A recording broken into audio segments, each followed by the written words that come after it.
29th of August. A Story of the Seashore. Introduction.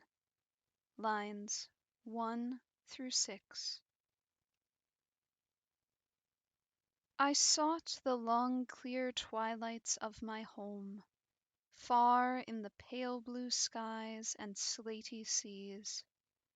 What time the sunset dies not utterly, but withered to a ghost-like stealthy gleam. Round the horizon creeps the short-lived night, and changes into sunrise in a swoon.